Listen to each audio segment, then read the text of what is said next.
পুঁই শাক তো আপনারা অনেকভাবেই খেয়েছেন, এবার একটু এভাবে রান্না করে দেখুন, মুখে লেগে থাকার মতো একটা রেসিপি। আজকে শুরু করতেছি পুঁই শাক আর ডাল দিয়ে হাতে মাখানো একটা তরকারি।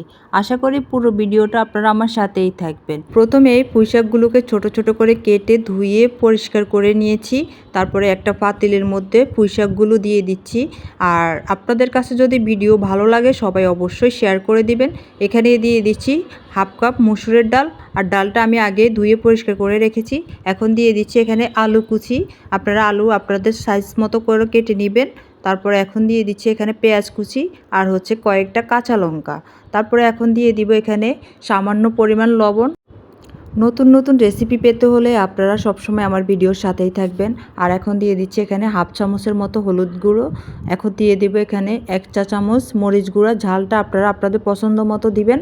তারপরে দিয়ে দিচ্ছি হাফ চা চামচ জিরা গুঁড়া, দিয়ে দিচ্ছি এখানে 1 চা চামচ রসুন বাটা। তারপরে এখানে দিয়ে দিচ্ছি এখন একটু সামান্য পরিমাণ সরিষার তেল, খাঁটি সরিষার তেল। এখন আমি এগুলোকে সবগুলোকে একসাথে হাতের সাহায্যে ভালো করে এটাকে মিক্সড করে মেখে নিব। তো আপনারা যে যেখান থেকে দেখেন অবশ্যই একটা করে কমেন্টস করবেন। তারপরে এখানে দিয়ে দিচ্ছি সামান্য পরিমাণ পানি, কারণ শাক থেকেও কিন্তু আপনার পানি বের হবে। তারপরে এটাকে ঢাকনা দিয়ে এখন আমি চুলাটা জ্বালিয়ে দিচ্ছি। তো এটাকে আমি মিডিয়াম আঁচে রান্না করব, মাত্র 10 মিনিট রান্না করলেই দেখবেন হয়ে গেছে। তো আমার রান্নাটা প্রায় হয়ে গেছে। এখন আমি এখানে একটা ডিম ভেঙে দিব, ডিমটা দিব একটু স্বাদটা যেন আর একটু ভালো আসে, তার জন্য আমি এখানে একটা ডিম ভেঙে দিচ্ছি। তারপরে এখন এটাকে আর একটু নেড়ে ছেড়ে 5 মিনিটের মতো এটাকে রান্না করব। তারপরে রান্না করা প্রায় শেষ, দেখুন রান্নাটা হয়ে গেছে। এখন আমি বাগার দিয়ে নিব।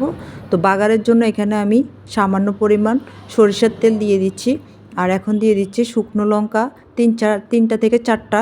তারপরে এখন দিয়ে দিব এখানে পেঁয়াজ কুচি আর হচ্ছে রসুন কুচি। তো এটাকে একটু বাদামি কালার করে এটাকে একটু ভেজে নিব।